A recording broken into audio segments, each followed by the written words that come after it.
Hey friends, me again. I'm doing another episode in the Truth About series. I was thinking about changing up seasons and trying something new, but I think there's a few more topics that I want to add to the Truth About series before I move on. And this one has just been super heavy on my heart all day. I feel like God definitely just probably wants me to get this message out. So I'm going to do my best to fill you guys with encouragement from the Word of God because I know this isn't an easy topic. I'm going to be talking about trouble and the truth about troubles. I'm sure if you're listening to this, you have faced some kind of trouble in your life. And I know that that is certainly true for myself. I faced all kinds of different things, whether it be self inflicted troubles or just life troubles that were put on my path, regardless of my choices. And sometimes those ones are tough. Sometimes trouble is not at our own doing at all. It's something that has just happened. I think about the different troubles in my life. I had small troubles growing up. I mean, I don't, we were poor, so that was troublesome, I guess. I didn't have a lot of friends, but I had good friendships, so I don't want to use that as an example. I don't know. I didn't have any troubles as a kid, I guess. I had a lot of hard feelings from like things in my parental situation, but all in all, I had a pretty good childhood. Going into my teen years, my parents had divorced, which was one of those troubles that came into my life that I didn't have any say over. And that was really hard to handle. I had a lot of big feelings revolving around that situation that I wasn't able to express in a healthy way. And so I not only dealt with trouble of the heart, I dealt with a lot of actual trouble from making poor choices for whatever reasons I was making poor choices. Going on into my adult life, I maybe struggled a little bit financially still, but my troubles are pretty minute until I lost my home in a house fire. I lost everything with that. So, like, physically, that was troublesome to not have anything. And then just a short time after that, my older two kids, their father had passed away in a car accident. Again, trouble that I didn't choose. And so I will say my reaction to both of those things was probably better than my reaction to things when I was a younger adolescent and things were out of my control. I put my faith into God and really leaned into Him for my decision making.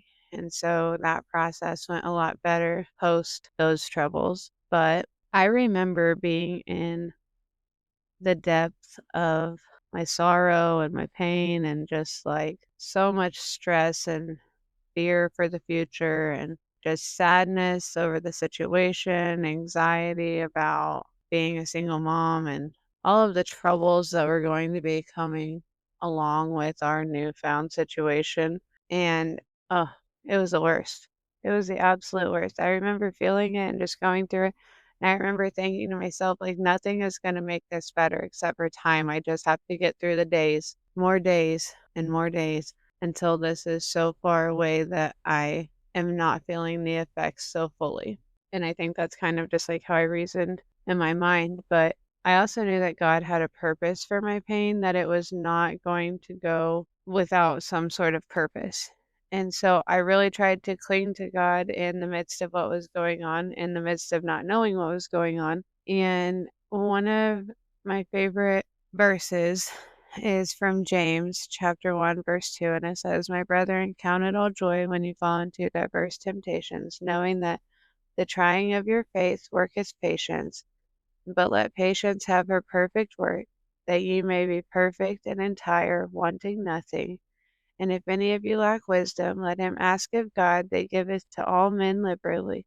I love that even in my Bible under this under the book of James, there's little headings over each chapter, and chapter 1 says rejoice under trials. And honestly, that is what got me through a lot of my hard times, was just like continuing to be grateful and to show gratitude for the things that God had still blessed me with and the things that God had allowed in my life that were good. And so I remember thinking to myself after my fire that this was it. This was like that one big life, like midlife crisis thing that happens. And if mine was happening this early, maybe it'd be like a while before I had to endure anything else that was super hard. And so whenever I got the call about Tommy, I remember in my mind just thinking to myself, like, this has got to be fake. Like, there's just no way somebody gets this much crap handed to them back to back to back. Like, it just doesn't make sense. Like, I wanted to believe so much that God loved me. And if God loved me, then, like, how could I be going through this much heartache, and just trouble? Why was I going through all this? I was feeling very much like Job, probably, even though he lost much more than I did. And so one thing that really stuck out to me, and I actually was reminded of this thought today, my sister had shared a post that said, what if God took away everything that you complained about yesterday? What would that look like? Could that be, the dirty dishes that your kids dirtied up by having food to eat and being at your house and getting to spend time with you, and the fact that you got to cook for them? Would that all be taken away? Would he take away your home and all the bills that you got to pay yesterday? Would he take away your husband who didn't do that one thing that you wanted him to do? Would he take away your car that was making a weird sound, even though it still got you from point A to point B? Would he take away your dog that was barking at the door because he needed to potty? Would he take away the beautiful outdoors because you didn't enjoy that weather? Ooh. That's all I can think of is just oof, like, oh my goodness, what if the things that I did complain about were all taken away from me? I know that I would be missing so many blessings because of my ungrateful attitude.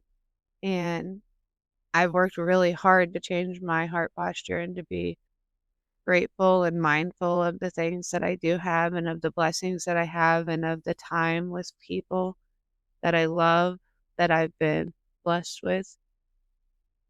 But sometimes the devil doesn't have to get us to do really horrible, terrible, sinful things. All he has to do is distract us away from the good things in our life and distract us away from the fact that God has blessed us immensely with so much. And if he can distract us a little bit, he can keep us from giving God thanks for the good things in our life. And there's another Bible verse that sticks out to me from Philippians. It is Philippians 4:6, and it says, be careful for nothing, but in everything, by prayer and supplication, with thanksgiving, let your prayer requests be made known unto God.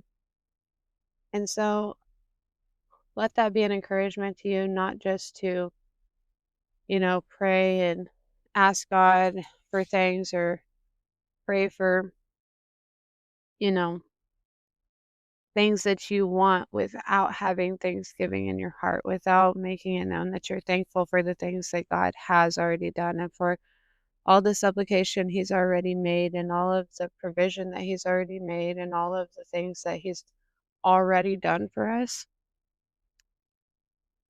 The next verse goes on to say, and the peace of God, which passes all understanding, shall keep your hearts and minds through Jesus Christ. What a wonderful thought, because I know that in the midst of trouble, it is so hard for us to find that peace, to find that peace. There's no other word for it. Like, your mind is just racing and full in those moments, and it's like all you can think is the worst of everything, and it's overwhelming. But if I can encourage you in any way, it's just to start small with giving God thanks for the things that you do have, showing gratitude for the things that you do still have, whether that's literally only the breath in your lungs, whether it's, I don't know what it could be. It could be something so small. I know that for myself, if I start thinking, it's endless what I could say. I'm thankful for the breath in my lungs. I'm thankful for my body that works. I'm thankful for my vision that sees all the things beautiful and not beautiful. I'm thankful for my sense of smell that can smell beautiful things. And with that comes unbeautiful things. I'm thankful for my family and my home and just all of the things that I see. impossible to name it all because there's so many things. And so, no matter how big your troubles are right now, no matter how heavy it feels right now, just know that God does love you, that no matter how rough it seems, like he reminds us in his word, Romans 8:28, my very favorite Bible verse of all times.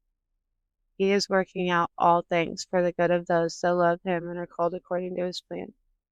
If you want him to work out all things for the good in your life, follow him. Hear what he says, listen to what he wants from you, apply that to your life, and see how everything doesn't change.